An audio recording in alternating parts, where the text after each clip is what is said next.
La lutte continue pour le maintien du service de greffe hépatique du CHU Henri Mondor menacé de fermeture. Le geste chirurgical serait désormais transféré à l'hôpital Paul Brousse à Villejuif. Pour le docteur Fabien Cohen, c'est l'ensemble du maillage médical du Val-de-Marne qui est menacé par cette suppression. Nous allons vers une situation où nous nions à la région parisienne la possibilité d'avoir de l'excellence.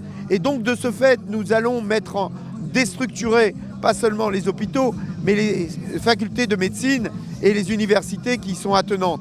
Et partant de là, on peut craindre que la désertification médicale, la difficulté à avoir une médecine de ville à la hauteur des besoins, soit en rapport avec les exigences que l'on ressent bien ici et là, puisqu'il manque partout des médecins. On sent bien qu'il y a aujourd'hui un besoin fort d'avoir un corps médical qui soit formé dans de bonnes conditions. Je pense souvent, et je donne souvent cet exemple du gamin qui se casse la cheville en faisant du roller. Il n'a pas besoin d'être opéré par le grand ponte, spécialiste, professeur des universités que l'on va trouver dans le méga établissement qu'il nous dessine.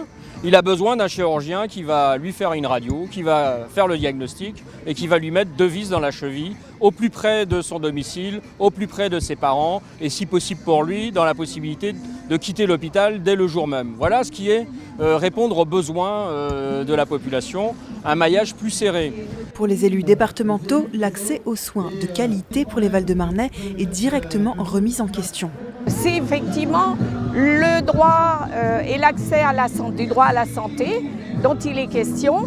Et il est inimaginable pour nous que les Val-de-Marnais soient écartés de ce droit et qu'on favorise Paris intramuros, parce que c'est plus de 2 millions d'usagers ici de ce service public, qui est un service public de pointe. Les opposants au projet demandent le maintien des 2 sites de transplantation hépatique en Val-de-Marne et espèrent la réunion d'un groupe de travail sur le sujet le plus rapidement possible.